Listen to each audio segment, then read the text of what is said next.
我们再来看它的字里头呢，像这种叠的叠的部分这个字本身应该也是念叠。这个叠的部分，你看它上面3个田，它变成了这种样子。汉末的汉，大家看它是错落叠的错落叠，因为什么错落叠呢？因为右侧的人这个斜和下面的2个长方，它在叠的过程中就非常难叠到一个均衡，就是等于说它是3部分，这3部分一使劲儿，它就这个力量就错落开了它因为上面是个斜的嘛，所以把底下一使劲儿就挤的2个就错开来了一错开来，它就互相就卡死了，它就挤住了。那麼左側這部分呢，是完全跟右側地方作為一個搭配左邊給搭配。搭配什麼原因呢？就是搭配它上面呢，它用短撇長捺，那麼它就給左上留了空間了。那麼下面呢，沒辦法，這面給擠到這面來了，所以呢，它這一豎呢就偏向左側，然後讓它整個插起來就擠過來。這是非常典型的方塊或者是三角之間的來回的這種擠壓像這種東西非常見特色，這是他採取的方式。顏子就不採取這種方式，顏子還是規規矩矩擺在那兒，但是呢，它因為它擠壓力量不大，所以它的結果是什麼呢？就是大家很好相處在那裡面摩肩接踵就挨在一起也可以。它不是，你看它幾乎沒有筆畫是挨得很近的，因為它沒法挨着近，它挨着近的話也是互相頂着的，擠着的這就是它的特點。我覺得這是一個危機感，當然這也是它的一個特色。魚這個跟韓字是有點相近之處相近的地方。我們再來看酉字也是，你看它酉字這個錯落，把中間這個留的這個空檔酉字錯落錯到左下邊來，那它重心在正中間，看到非常妙。其字它用什麼呢？上面要很瘦，下面很開，上面瘦，下面開。那麼這兩側的空檔全部是它的留白之處這就是一種格調。格調就是很看這個留白，還看這個它的黑的地方。所謂黑的地方就是它的字的本身的實質的地方有沒有一定的取捨，他把這些取捨了才有留白，把留白留出來了，他才有姿態，有姿態的時候他才表示出他的性格，這個性格展示出他的格調，就是與眾不同的地方。像這個青字上面的三橫，它居然長橫能比這個短橫接近長到1倍，那麼這個橫又比下面的這個月的這個寬度要寬過3倍。你看我用的詞接近1倍，寬過3倍，也就是說這裡面最忌諱的方式就是它長是短的1倍，就是比它大1倍，那麼長是這個更短的3倍，這是最忌諱的，就是以這種比例，所以它的比例都是不一樣的。而王鐸恰恰是非常有比例的，這就是第一，他眼睛看字的時候他沒有到那個境界，而經常要臨的時候他以一種的比例來感受，他沒有通過韻律去感受去，通過韻律感受的是非常天然的，他那種比例比例感不強，通過眼睛去看的時候眼睛去看這個筆畫長短的時候非常容易，像比如說像這種情況，他必定感覺上面是下面的1/2，下面是中間的1/3，而實際上不是。那麼你怎麼感覺不是？你通過韻律去感覺去就很容易了。我們去唱一個歌的時候，它裡面很多的1/48/1都是這種很大的一種很微妙的一種變化但是呢它的音起伏和它的音長短，它形成的這個走向的時候它卻是一種韻律。這種韻律近乎于天然。所以这种天然的感觉，你一定要用天然的吸收的这种方式来把它吸收进来。所以这样的话，你最后做到的这个字，它是一个什么？它之间的比例絕不可能像什麼2:1呀、3:1呀，什麼甚至於1/5呀，都未必，它就是有一點差距。而這個差距怎麼產生？就是因為我們看這個字的時候，要以動態的方式來完成它的時候，在動態的過程中，它長短之間的這種比例就變成了一種韻律感。那麼這種韻律感在表現在字裡的時候，你就會讓它在裡面激盪，然後和它的字的意思和這個字的組合就形成了一種鼓盪。所以通過這種鼓盪會帶動你的韻筆，這種鼓盪會鼓盪出不同的字形來。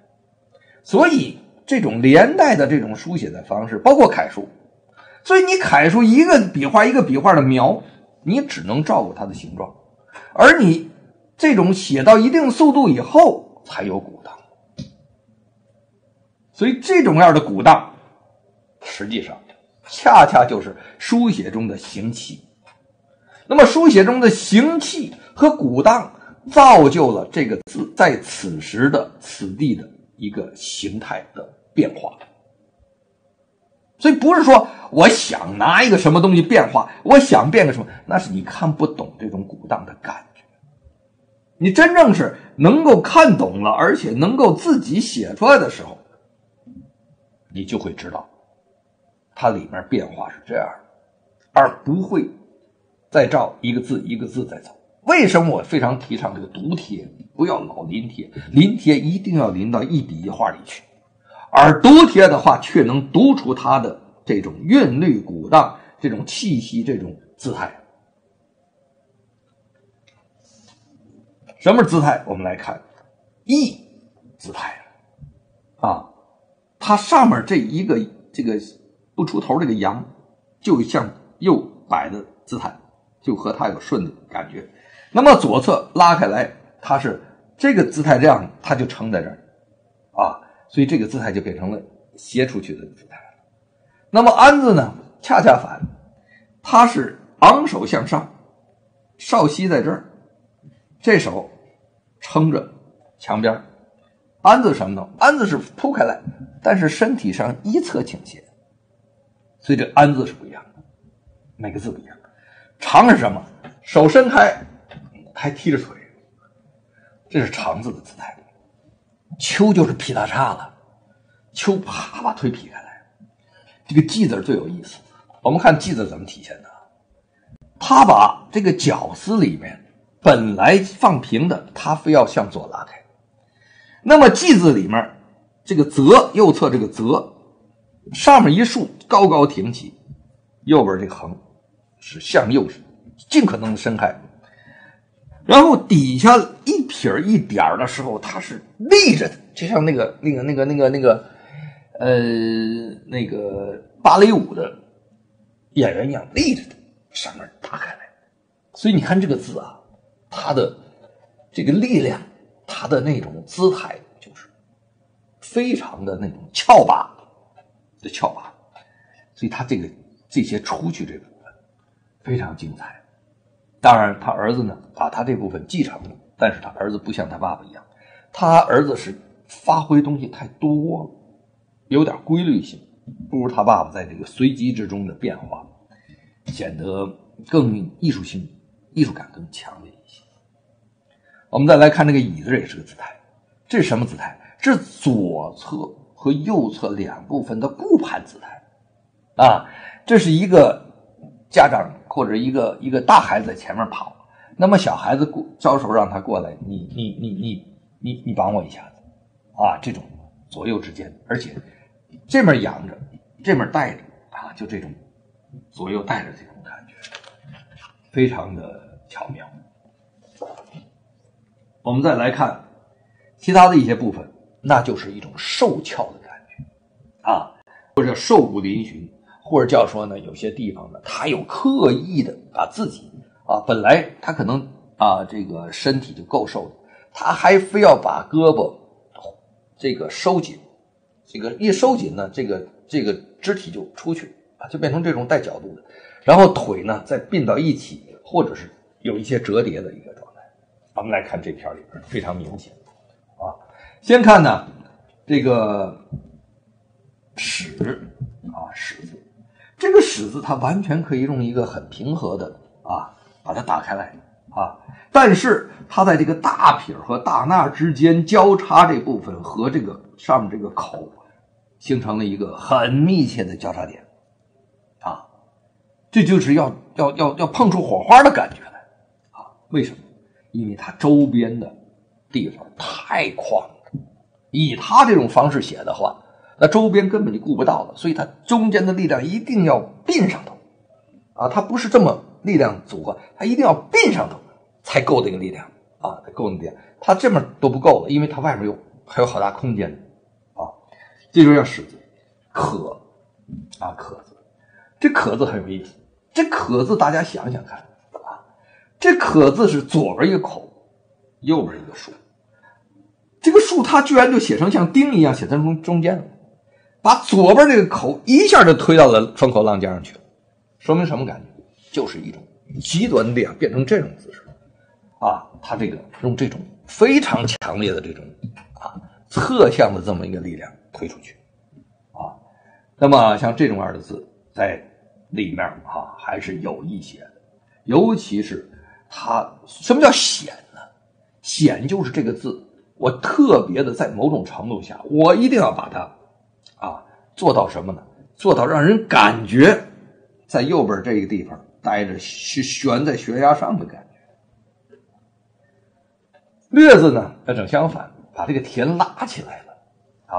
拉高了。那略字很多人把這個田放在腦袋頂上頭，但是他呢放在左側，但是把它拉高了啊，這種做法。川，這個川字在寫的時候啊，我們好多人為了這個字形，為了鋪開來，我就把這個川呢寫得很散。他不是，他還往裡併，而且併還不說，他還往裡拱。拱的意思是什麼？其實有一個向外張回的回彈的力量啊。這個呢作為這個歐陽詢來講，他是一個表現得非常好的。我們還來看幾個，像蟲，趙字上面啊，上面這部分啊，你看左側它就併進去，右側還併進去，但是他把這個那兒拿出去，把這邊留這麼大的空間啊，空間是什麼呢？就好像我們鏟一鏟子這個東西的時候啊，噗一下就鏟出去了，然後那鏟上那東西嘩就跑到鏟子這個頭上來了，就噗一下就鏟出去了。大家想想，這麼大的力量感覺，這是什麼感覺的力量啊？它就不是像那個這個顏真卿似的這麼拖在那兒，它是帶有一種啊感覺就進去了。像這些感覺都突破它這種方塊字形啊，會產生一種方塊以外的這種動感。那麼蟲字呢，這是在這兒念重架哈。那麼重字呢，通常中間啊，這個長，這個短啊，但是它挺有意思。如果是山方重架哈，它是這樣的話，你看它上面是收進來，它就同時再併一個這個，它就不好看了，對不對？收進來之後光，收進來光，這樣不好看了。它收進來再收，收進來再開，再開再收一點，它是這麼一點點的這種，所以它好多這種上下之間就會出現這種變化啊，很自然的在書寫的過程中。那麼組字也是挺有意思啊，組字一般來講也是這邊不會寫那麼長的，但是它搭配很好，好在哪裡呢？就是它上面這部分更瘦，下面這塊更寬，這是它最常用的啊一種組合的一種方式。這種組合方式就是我們剛才講的其他的棋，上面窄，下面寬，上面窄，下面寬。因為窄的地方往上走，寬的地方往兩邊站啊，這樣往上一走，往下就像上下的上一樣啊，它就把這空間就給占開來了啊。所以這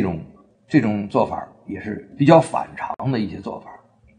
像長字也是，它下面用一個非常細長上面用一個很寬的一個這個打開來，一個蓋兒打開來啊。將軍的將也一樣，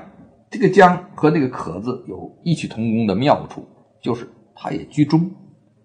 讓這一橫出去，這一橫，這個將軍獨當一面就已經把這面都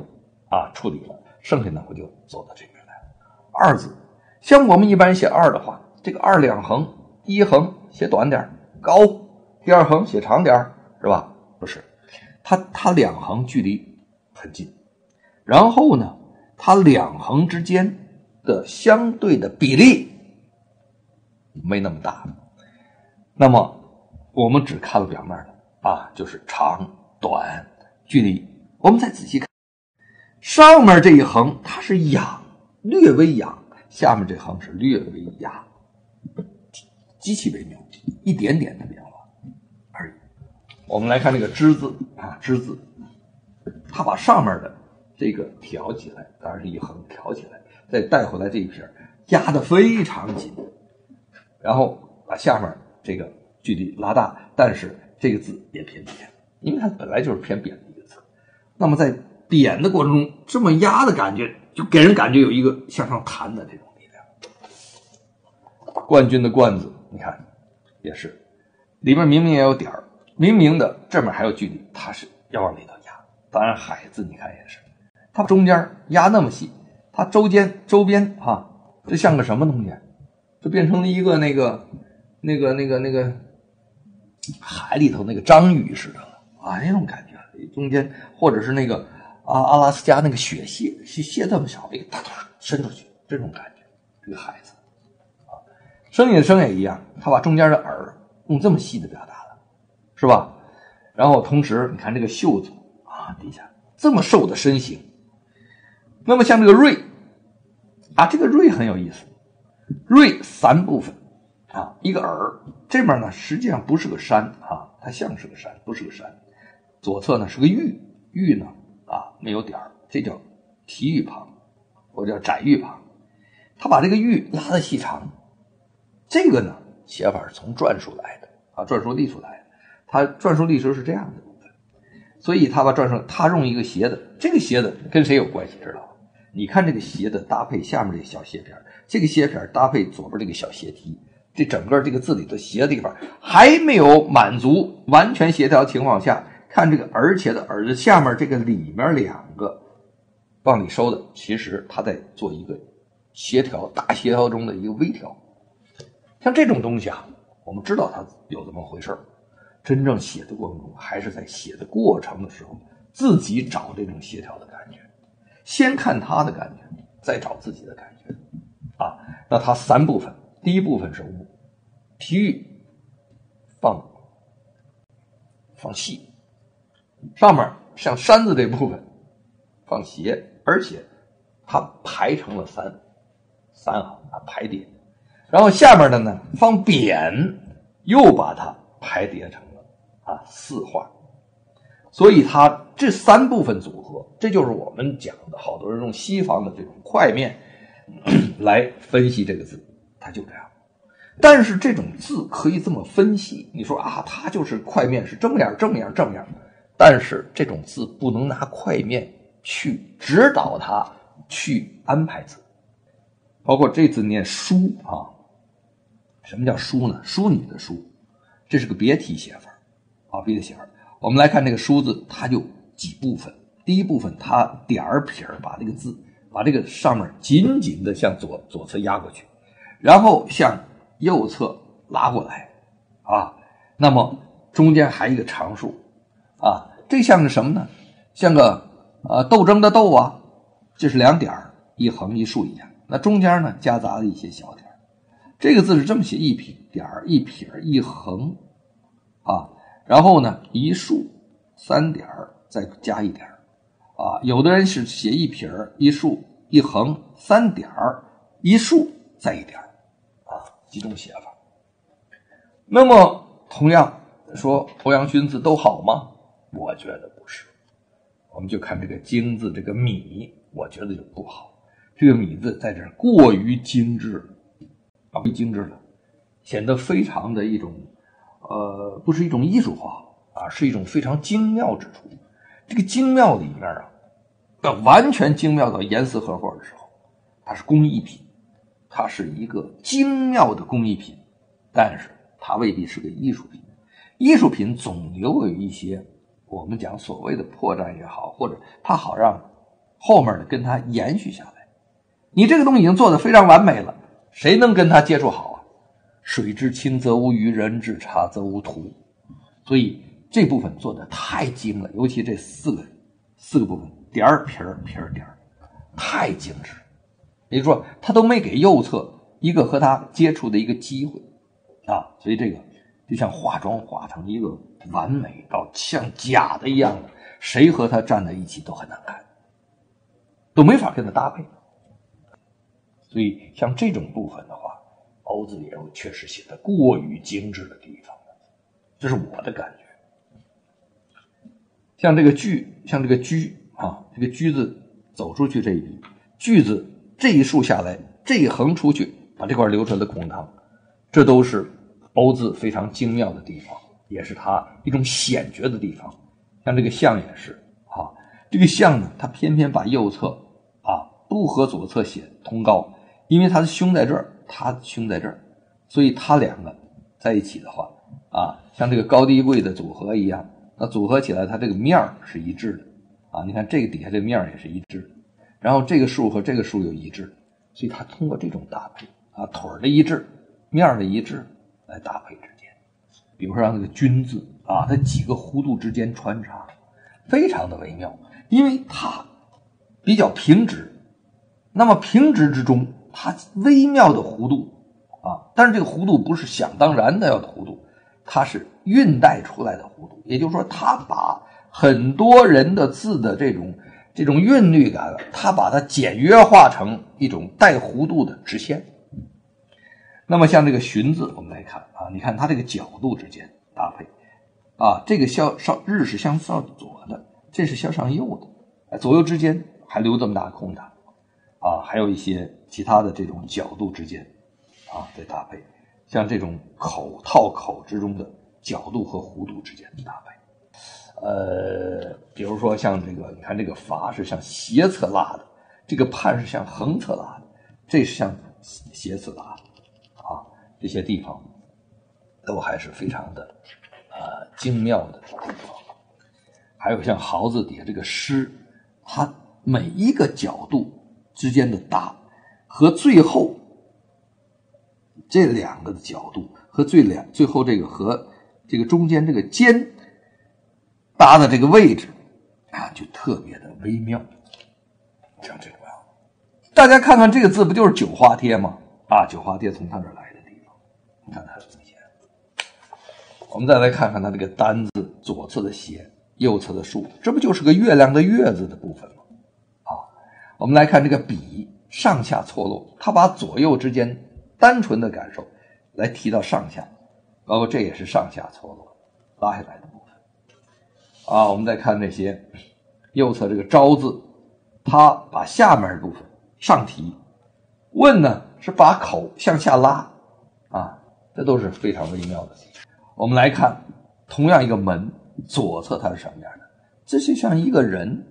睜一眼閉一眼眨一眼的感覺，這就是在眨眼的，這是在閉眼的啊，這種感覺它搭配的依然非常的充分。我們來看上面第一橫，它是上弧的，第二橫是向下弧的，第三橫是略平彎的，它向上頂一點，向上彎一點，再頂一點。你看仔細去看那幾個，再看它豎向的這個豎，這個豎，這個豎，這個豎，這個豎，這個豎，這個豎，這個豎啊之間啊，這個尾寫的相當的精妙。那麼同樣這是橫豎之間，我們再看這個是撇捺之間啊，沒有平行的線，但是你看向上彎的和向直的走的，向左撇起來的和由密向疏的擴張出來的啊，這些地方別看很精妙。所以唐人的楷書我們為什麼經常會把它寫得刻板死掉呢？就是我們感受不到這種精妙之處。你感受精妙之處的話，唐人就变成了橫竖之间的東西。橫竖之间东西的话，你把它都羅列在那裡的话，那就寫蠢了，那就寫俗了。那麼這種精妙差多少呢？就是一點點。而這種精妙怎麼才能夠把這一點點的掌握呢？就是在它的韻裡頭，這個韻律上頭體現。因為它本身的平直，就造成它的韻律的降低，它不如晋人的那種點點戳戳、起起伏伏那種韻律那麼明顯。它是什麼？它是这個音調起伏不大的這種韻律。但是你要是起伏不大，你要是唱不出來這個微妙的，像这个周董那種那種微妙的那种那种，你就变成哇啦哇啦哇啦哇啦哇啦哇啦，就跟唱鼠来宝，不是鼠来宝，就跟你的就在外面这么敲梆子一样，这一点味道没有。我们看这口哈，我觉得我的口有很多地方就是从他这里感悟的。怎么感悟的呢？我们来看看，就这个童字这口，我先用单线体单线体把握一下单线体这一口的这一竖，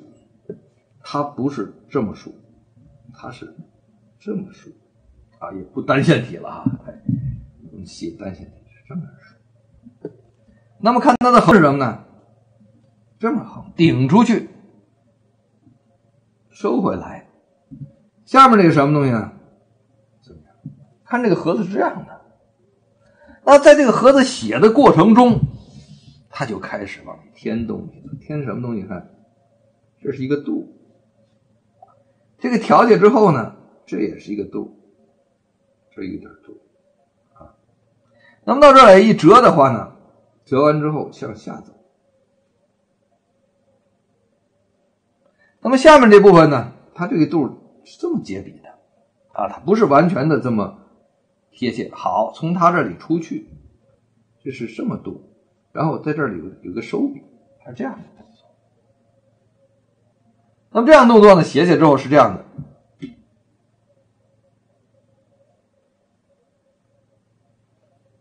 這樣。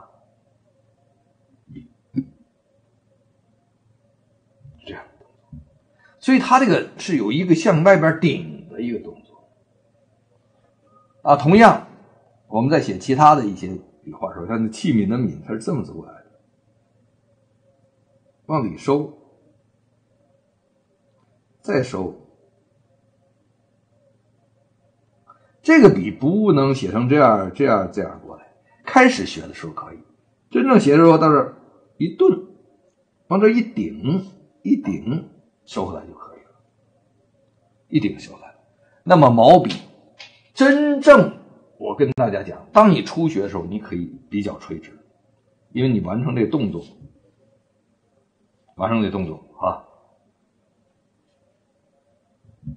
等你寫順了之後，這動作有的時候它實際上是有傾斜的，向右和向這樣傾斜多少寫出來是必然不一樣。這個單字如果你去描它不好寫，看單根據就好寫。當然我用的這種方式我好久沒寫，所以我就帶了一些言字的味道言字的味道，不如它那麼挺的悶悶的東西。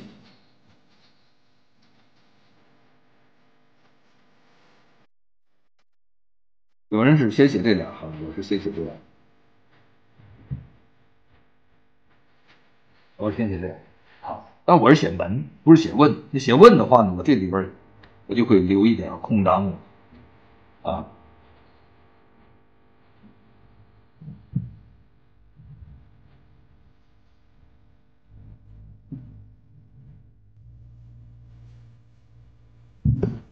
這是寫問那麼書寫之中一定要有速度，沒速度的話，你筆根本沒有頓彈之間的那種變化，你那筆畫寫不出來。那麼在書寫之後，還有一個問題，我寫單板，這已經對我這筆來講是個極限。那麼寫小點就好寫，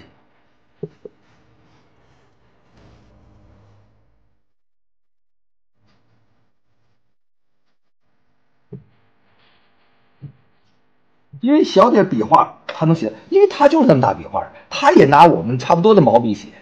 那我們要寫大的，好比說寫大的，好比說，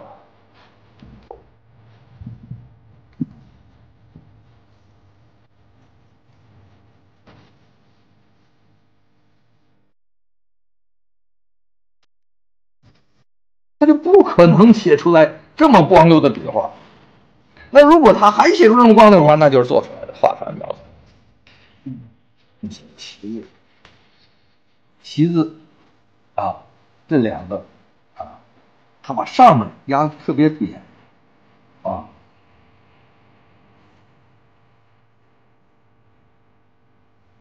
看上面特別扁，下面也特別瘦啊，盼。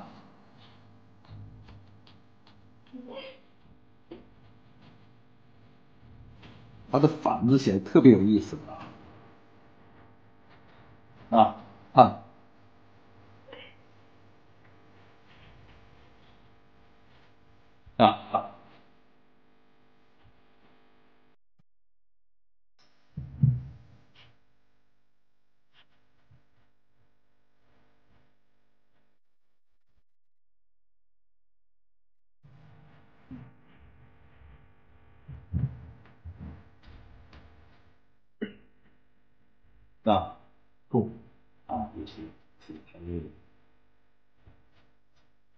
重也是自己寫的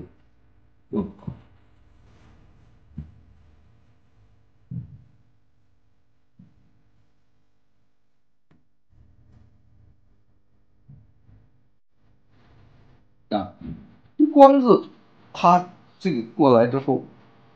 這麼突出，潤出去是吧？這是隸書的，它這個就這麼土。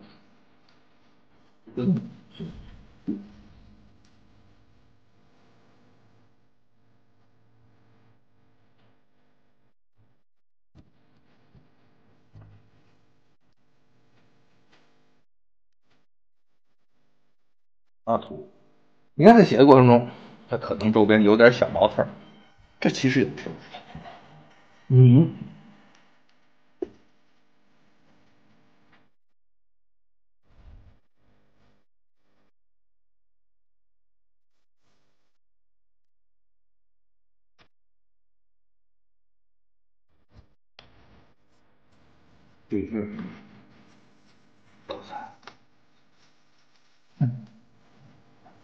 为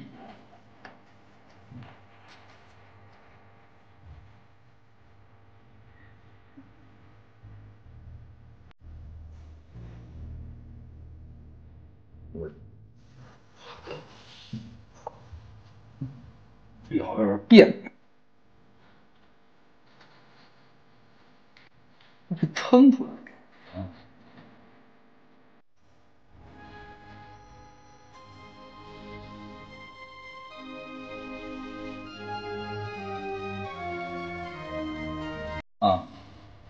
橫向过来，纵向过来，然後出去藍，這個藍的挺有意思啊，剩下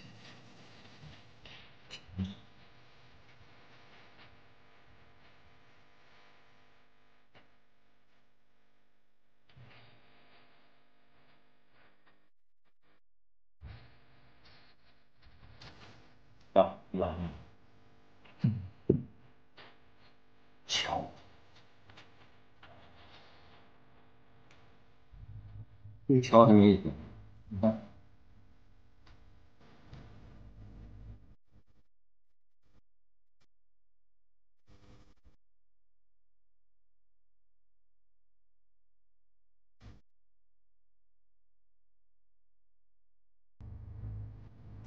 你看它這個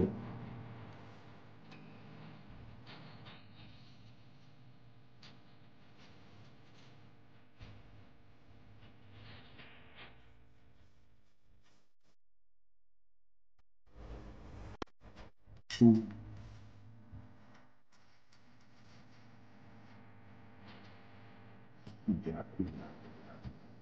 藝術，混金。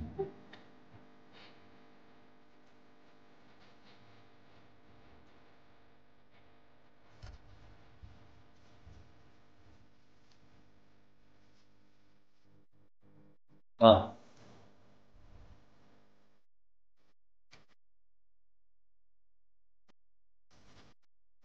这是我自己写的，你看马上就跟比他小力量多了啊，感觉就这个。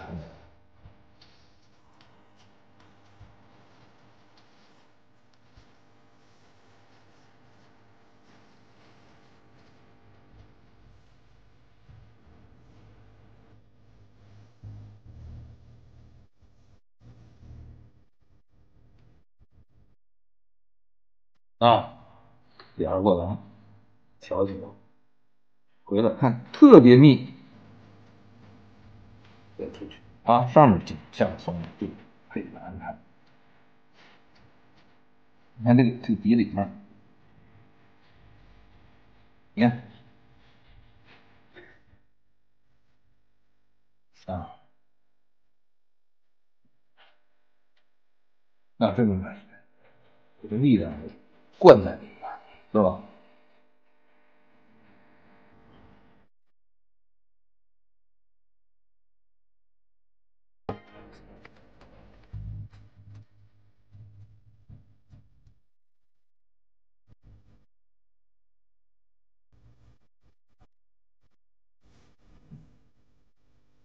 向横向向下向下，看這個。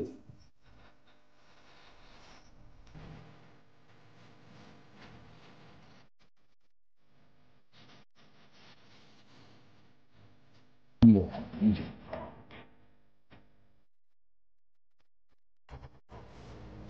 来，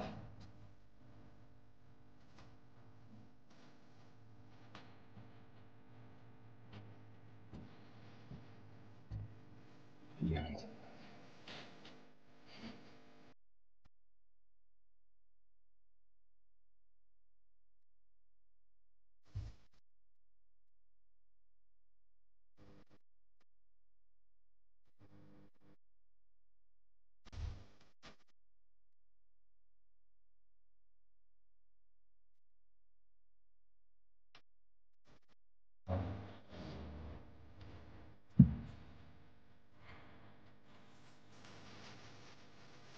这个斧子啊，一起看啊，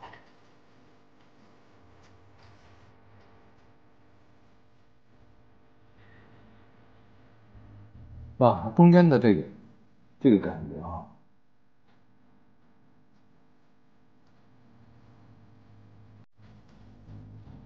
這樣啊，中間是體力，所以這種感覺一定要把這個力量寫出來，這才好。所以今天呢，我們感受到了這種歐體的這種感覺啊。我也有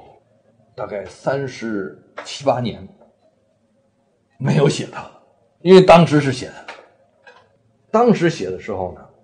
可能會感受到它非常強烈的這種筆畫啊，就是那種完全的那種刀切一樣的筆畫。但是現在不是，現在我寫出來的是完全是它的意味，筆畫呢變成圓潤了，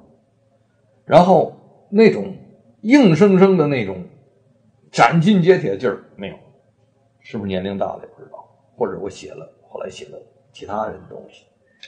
那感覺出來之後呢，可能你還能感受到他當時那個硬挺的勁兒，但是我筆觸裡面呢已經被一種韻律感就代替，就是我還想寫出來，我心裡想寫出來，但是我筆下寫出來就這樣。如果我今天大概30幾年，將近40年以後，我一抬手還是這個東西的時候，我可以告訴大家，那我這幾十年就白過了。開始寫的時候，我們盡可能的，或者可能跟它近的接近的情況下，我們就會慢慢的就會感受它的東西。但是我們寫了多少年之後，我們已經感受太多人的東西，而且這些人東西在我筆底下一抬手就出現。換句話說，我寫這些東西都是我自己的東西，也不像誰，不像任何一個人。